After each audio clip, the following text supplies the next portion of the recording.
Hello students, आज के इस वीडियो में हम एक बार फिर राजस्थान की अर्थव्यवस्था से रिलेटेड एक टॉपिक का अध्ययन करेंगे। हमने अपने पिछले वीडियो में राजस्थान की अर्थव्यवस्था का भारतीय अर्थव्यवस्था में स्थान निर्धारित करने का कुछ प्रयास किया था। उसी क्रम को हम आगे बढ़ाते हुए आज हम देखेंगे कि विभिन्न आयामों में राजस्थान भारतीय अर्थव्यवस्था में कहां स्टैंड करता है। प्रतियोगी परीक्षा की दृष्टि से ये बहुत इंपॉर्टेंट है, क्योंकि राजस्थान में कोई भी प्रतियोगी परीक्षा होती है उसमें राजस्थान की अर्थव्यवस्था से रिलेटेड कोई ना कोई टॉपिक पूछा जाता है। कॉलेज शिक्षा विभाग ने हमारे यहाँ ज्ञान सूत्रादय सक्सेस साथी के नाम से जो चैनल चालू किया है, उसका उद्देश्य ही देश के बेरोजगार युवाओं को, राज्य के बेरोजगार युवाओं को प्रतियोगी परीक्षा की तैयारी कॉलेज शिक्षा विभाग में जो अच्छे अच्छे विषय विशेषज्ञ हैं उनके माध्यम से कराना है। उसी क्रम में ये वीडियो है। तो हमने यह देखा कि राजस्थान को देखें तो राजस्थान भारतीय अर्थव्यवस्था का क्षेत्रफल की दृष्टि से एक सबसे बड़ा राज्य है। पूर्व में राजस्थान का स्थान दूसरा था, मध्य प्रदेश प्रथम स्थान पर था, पर मध्य प्रदेश से छत्तीसगढ़ कुछ भाग अलग हो गया। उसके बाद राजस्थान देश का सबसे बड़ा राज्य है, जो कि 10.41% जो कुल एरिया है भारत की अर्थव्यवस्था का, वो राजस्थान में है। अगर हम जनसंख्या की दृष्टि से देखें तो राजस्थान का 8वां स्थान आता है। राजस्थान से ज्यादा जनसंख्या हमारे यहाँ उत्तर प्रदेश की है, आंध्र प्रदेश की है, महाराष्ट्र की हमारे से जनसंख्या ज्यादा है, उड़ीसा की ज्यादा है, बिहार की ज्यादा है। इस प्रकार से पॉपुलेशन की दृष्टि से राजस्थान का 8वां स्थान है। अगर हम 2011 की पॉपुलेशन को देखें, जैसा कि हम पहले से भी चर्चा कर चुके हैं, राजस्थान में कुल 6.85 करोड़ जनसंख्या राजस्थान में रहती है। अगर हम जनसंख्या की दृष्टि से भारत का सबसे बड़ा राज्य की बात करें तो उत्तर प्रदेश भारत का सबसे बड़ा राज्य है, जहां लगभग 19.96 करोड़ जनसंख्या 2011 के हिसाब से है, जो कि कुल जनसंख्या का 16.5% होती है। और जनसंख्या की दृष्टि से अगर भारत का सबसे छोटे राज्य की हम बात करें तो सिक्किम एक ऐसा राज्य है जहां की पॉपुलेशन राज्यों में सबसे कम है। सिक्किम की पॉपुलेशन मात्र 6.08% लाख ही है, जो कि प्रतिशत में 0.05% होती है। तो जनसंख्या की दृष्टि से राजस्थान का 8वां स्थान है, प्रथम स्थान पर उत्तर प्रदेश है और अंतिम स्थान पर सिक्किम आता है, जिसके लिए हमने बात करी कि केवल 0.05% of India's population live in Sikkim. दूसरी बात करते हैं कि लिंगानुपात की बात भी कई बार प्रतियोगी परीक्षा में पूछी जाती है। प्रति 1000 पुरुषों के पीछे महिलाओं की संख्या कितनी है, इसको लिंगानुपात की संख्या दी जाती है। अगर हम देखें तो भारतीय अर्थव्यवस्था में ओवरऑल भारत में लिंगानुपात है 943, यानी 1000 पुरुषों के पीछे महिलाओं की संख्या 943 है। हम राजस्थान की बात करें तो राजस्थान में 2011 में 1000 पुरुषों के पीछे 928 महिलाएं थी। अगर लिंगानुपात की दृष्टि से देखें तो केरल देश का सबसे उत्कृष्ट राज्य कहा जा सकता है। वहां पर सबसे अधिक लिंगानुपात 1000 पुरुषों के पीछे 1084 महिलाएं हैं। और लिंगानुपात की दृष्टि से सबसे भ्रष्ट जो है वो हरियाणा है। वहां 1000 पुरुषों के पीछे लगभग 776 महिलाएं ही है इसका।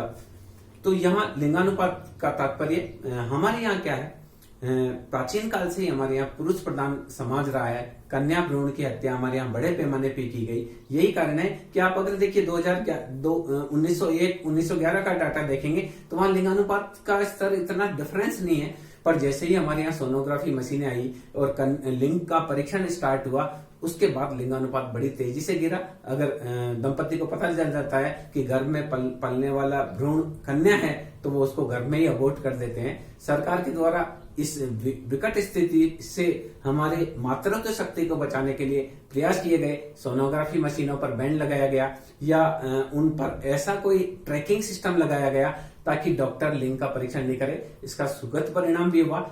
कुछ लिंगानुपात जो है कुछ स्तर तक बढ़ा है। अगर हम 2001 का स्टडी करें, 2011 का स्टडी करें तो भारत में भी लिंगानुपात की स्थिति सुधरी है और राजस्थान में भी सुधरी है। राजस्थान में 922 था जो होकर 928 हो गया। इसके बाद देखिए घनत्व जनसंख्या में एक बहुत महत्वपूर्ण टॉपिक है। घनत्व के बारे में चर्चा की जाती है। 1 वर्ग किलोमीटर में जितने लोग निवासित होते हैं उन्हें घनत्व की संज्ञा दी जाती है। अगर हम बात करें भारत की तो जैसा कि हम पहले वीडियो में भी डिस्कस कर चुके हैं, भारत में 2011 में प्रति वर्ग किलोमीटर औसत रूप से 382 लोग निवासित थे और यही बात हम राजस्थान की करें तो राजस्थान में 2011 में प्रति वर्ग किलोमीटर 200 व्यक्ति निवासित थे। चूंकि देखिए, घनत्व ज्ञात करने के लिए क्या किया जाता है, राज्य की जितनी पॉपुलेशन है उस पॉपुलेशन में क्षेत्रफल का भाग दिया जाता है और इससे घनत्व निकाला जाता है। घनत्व निकालने के लिए देखिए क्या होता है, घनत्व के लिए पॉपुलेशन में हम एरिया का भाग देते हैं। तो हम राजस्थान की टोटल पॉपुलेशन 6.85 करोड़ में 3.42 लाख वर्ग किलोमीटर का भाग देंगे तो हमें 200 प्राप्त होगा। घनत्व की दृष्टि से भारत का सबसे ज्यादा पॉपुलेटेड एरिया है वो बिहार है, वहां प्रति वर्ग किलोमीटर 1106 लोग रहते हैं। और घनत्व की दृष्टि से भारत का सबसे छोटा राज्य अगर हम कह सकते हैं तो उसको अरुणाचल प्रदेश को कह सकते हैं, वहां पर प्रति वर्ग किलोमीटर केवल 17 ही लोग निवासित हैं। इसके बाद जनसंख्या में एक महत्वपूर्ण और चीज होती है साक्षरता। जो भी व्यक्ति सामान्य जोड़ बाकी कर सकता है, किताब को पढ़ सकता है, हस्ताक्षर कर सकता है, उसको हम साक्षर कहते हैं। और 6 साल से लेकर 59 ईयर्स तक के जो डाटा है वो साक्षरता के डाटा में शामिल किए जाते हैं। इस साक्षरता की दृष्टि से पूरे भारत में हम देखें तो भारत में 73% लोग साक्षर है, यानी वो सामान्य रूप से पढ़ लिख सकते हैं। राजस्थान साक्षरता की दृष्टि से भारत के औसत की तुलना में थोड़ा पिछड़ा हुआ कहा जा सकता है। राजस्थान में साक्षरता 66.1% ही है, जबकि भारत में 73 है। केरल बहुत ज्यादा शिक्षित राज्य है, यहाँ की साक्षरता की दर 94% है, यानी वहां प्रत्येक 100 लोगों में से 94 लोग आपको ऐसे मिलेंगे जो पढ़े लिख सकते हैं। अगर साक्षरता की दृष्टि से हम देखें तो सबसे निचला स्थान बिहार का आता है, वहां पर साक्षरता केवल 61.8% ही है। इसमें भी पुरुष साक्षरता और महिला साक्षरता की स्थिति अलग अलग है, जिसका डिस्कशन हम जब पॉपुलेशन का, राजस्थान की पॉपुलेशन का डिटेल अध्ययन करेंगे, जिसमें हम ये भी देखेंगे कि पॉपुलेशन की दृष्टि से सबसे बड़ा जिला कौन सा है, सबसे छोटा जिला कौन सा है, वहां पर हम उस चीज को डिस्कस करेंगे कि हमारे यहाँ स्त्री साक्षरता कितनी है, पुरुष साक्षरता कितनी है। क्षेत्रफल की दृष्टि से जैसा कि पहले से भी बताया जा चुका है, राजस्थान का क्षेत्रफल 3.42 लाख वर्ग किलोमीटर है, जो भारत का कुल 10.41% है। महाराष्ट्र का अगर हम देखें तो भारत के जो बड़े राज्य हैं क्षेत्रफल की दृष्टि से, उसमें महाराष्ट्र 9.36% है। उसके बाद मध्य प्रदेश का भी नाम आता है भारत के बड़े राज्यों में। उत्तर प्रदेश राजस्थान से छोटा है, मध्य प्रदेश भी राजस्थान से क्षेत्रफल की दृष्टि से, बाकी सब राज्य छोटे हैं, भले वहां पर पॉपुलेशन अधिक है पर क्षेत्रफल की दृष्टि से छोटे हैं। इसका मुख्य कारण है कि राजस्थान का एक बहुत बड़ा उत्तरी पश्चिमी भाग थार के मरुस्थल के नाम से जाना जाता है, यानी राजस्थान का जितना क्षेत्रफल है उसका लगभग 60% भाग तो मरुस्थलीय है और 11 जिले जो हैं वो मरुस्थलीय या अर्ध मरुस्थलीय क्षेत्र में आते हैं, जहां की लगभग 40% राजस्थान की जनसंख्या उन जिलों में निवासित होती है।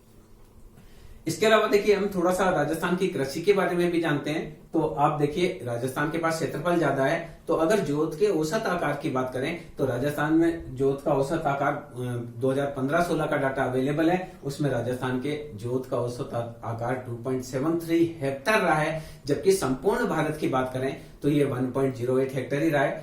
अगर आप देखिए तो कुछ राज्य तो ऐसे हैं जो जोत की दृष्टि से 1 हेक्टर से भी कम है। आप बिहार की बात करेंगे तो 0.39 हेक्टर ही औसत जोत का आकार है। इसी प्रकार से उत्तर प्रदेश में 0.73 हेक्टर ही है, महाराष्ट्र में भी 0.93 हेक्टर के आसपास ही है।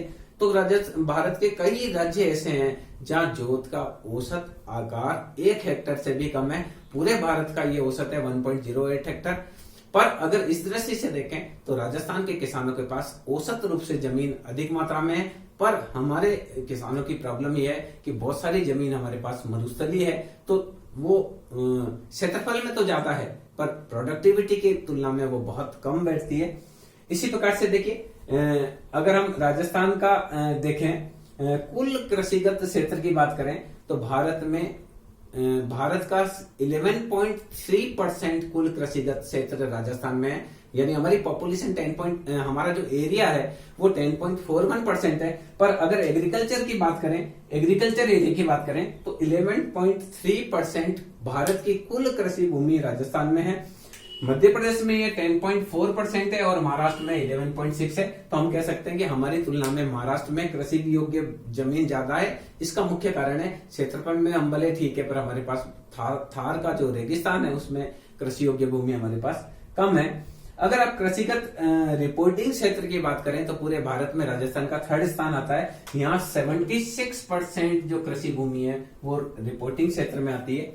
इसी प्रकार से कृषि आपकी कितनी विकसित है ये डिपेंड करता है आपके सिंचाई की स्थिति क्या है, उर्वरकों की स्थिति क्या है। इसके लिए 2016-17 की जो कृषि गणना हुई उसका डाटा अवेलेबल है। राजस्थान में 41.2% खेत ऐसे हैं जो कि सिंचित है, जबकि 68.8% खेत ऐसे हैं जो पूरी तरह से मानसून पर निर्भर है। अगर अखिल भारतीय औसत से इसकी तुलना करें तो भारत में 47.6% खेत ऐसे हैं जो कि कृषि भूमि ऐसी है जो कि सिंचित है।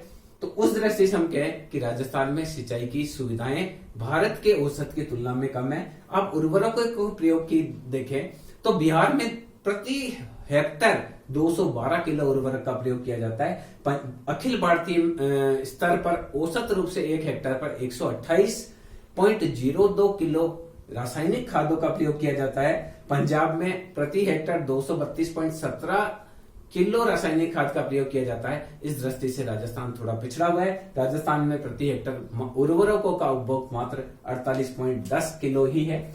तो इसका मतलब है कि राजस्थान में आज भी रासायनिक खादों का प्रयोग कम किया जाता है और पशुओं के जो अवशिष्ट पदार्थ होते हैं उनको ही खाद के रूप में प्रयोग लिया जाता है। वर्तमान में जो ऑर्गेनिक खेती का जो कंसेप्ट आ रहा है उसमें यही होता है, पशुओं के जो मल मूत्र और अवशिष्ट पदार्थ है उनको खेतों में डालकर उनको फर्टिलाइजर के रूप में यूज किया जाता है, जिसको देसी खाद कहते हैं या केचुआ खाद का प्रयोग किया जाता है। तो हमारी जो पुरानी परंपरा है उस पर वापस हम लौट कर आ रहे हैं। राजस्थान का कृषि उत्पादन की दृष्टि से भी भारत की अर्थव्यवस्था में बहुत महत्वपूर्ण स्थान है। अगर आप देखें तो तिलहन, भारत में टोटल जितनी तिलहन होती है, तिलहन में देखिए मूंगफली को शामिल किया जाता है, राई को शामिल किया जाता है, सरसों को शामिल किया जाता है, सोयाबीन को शामिल किया जाता है, तारामीरा को शामिल किया जाता है। तो भारत की कुल तिलहन का 1/8% लगभग 12.5% तिलहन राजस्थान में होती है। अगर आप राई की बात करें और सरसों की बात करें तो लगभग पूरे भारत की 50% 1/2 भाग सरसों और राई का उत्पादन राजस्थान में किया जाता है। इसी प्रकार से दालों का उत्पादन देखें तो 15.71% भारत की कुल दालों का उत्पादन राजस्थान में होता है। इसी प्रकार से मोटा अनाज है, ज्वार है, बाजरा है, इनके उत्पादन में जो राजस्थान है वो भारत में सबसे मुख्य स्थान पर आता है। इसी प्रकार से देखिए उद्योग की बात करें, उद्योग किसी भी अर्थव्यवस्था का आधार स्तंभ होता है। जैसे जैसे औद्योगिक विकास होता है वैसे अर्थव्यवस्था अविकसित से विकासशील और विकासशील से विकसित की ओर बढ़ती है। संसार में जितने भी विकसित राष्ट्र है उन्होंने तीव्र औद्योगिकरण के माध्यम से विकसित होने का गौरव प्राप्त किया है। इस दृष्टि से औद्योगिक विकास बहुत ही इंपॉर्टेंट है। अगर हम राजस्थान की देखें तो 2013-14 का डाटा हमारे पास अवेलेबल है। राजस्थान की सकल घरेलू उत्पाद का उद्योगों से 28.5% भाग प्राप्त होता है, जबकि भारतीय अर्थव्यवस्था का औसत 24.3% ही है। इस दृष्टि से हम कह सकते हैं कि हालांकि हमारा औद्योगिक विकास महाराष्ट्र का जितना नहीं है, तमिलनाडु का जितना नहीं है, केरल का जितना नहीं है, गुजरात का जितना नहीं है, फिर भी औद्योगिक विकास में हम भारत के औसत की तुलना में थोड़ा अच्छा कर रहे हैं। हमारे यहाँ अगर जीडीपी में औद्योगिक उत्पादन देखें तो 28.5% शेयर करता है। इसका मुख्य कारण है कि हाँ, हमारे यहाँ पर भारी मात्रा में संगमरमर मिलता है। विनिर्माण क्षेत्र हमारा बहुत डेवलप है। हमारे यहाँ जो मार्बल मिलता है उसकी वजह से औद्योगिक उत्पादन ज्यादा है। इसके अलावा ग्रेनाइट है, ग्रीन का पत्थर है, इनकी वजह से भी हमारे यहाँ जो विनिर्माण क्षेत्र है लगभग 8% जीडीपी का विनिर्माण क्षेत्र चाहता है। उद्योगों में मूल्य वृद्धि कितनी होती है इस पर डिपेंड करता है कि आपका औद्योगिक विकास किस स्तर का है। अगर हम मूल्य वृद्धि की दृष्टि से देखें तो हिमाचल प्रदेश में उद्योगों में प्रति व्यक्ति 44,231 रुपए की मूल्य वृद्धि होती है। यानी हिमाचल प्रदेश में जितना औद्योगिक उत्पादन में मूल्य वृद्धि होती है, अगर वहां पॉपुलेशन को देखा जाए तो प्रति व्यक्ति जो मूल्य वृद्धि है वो 44,231 है। राजस्थान में 4,557 है। जो कि बहुत ही कम है। आप देखिए लगभग 10% ही है हिमाचल प्रदेश में, जितना मूल्य वृद्धि हो रही है उसका 10% ही राजस्थान में हो रहा है। इसका कारण है कि जो हमारे यहाँ उद्योग है वो निर्माण उद्योग ज्यादा है, जिनमें मूल्य वृद्धि बहुत ज्यादा नहीं होती है। आपने मार्बल लिया, उसको काट दिया तो बहुत ज्यादा मूल्य बढ़ेगा नहीं, पर आपने कहीं से लोहा इस्पात लिया, उस लोहा इस्पात से आपने कोई मशीन बनाई, कोई घड़ी बनाई, तो वहां मूल्य वृद्धि ज्यादा होगी। लोहा इस्पात से और रबड़ से आपने अगर कोई मोबाइल बनाया तो वहां मूल्य वृद्धि ज्यादा होगी।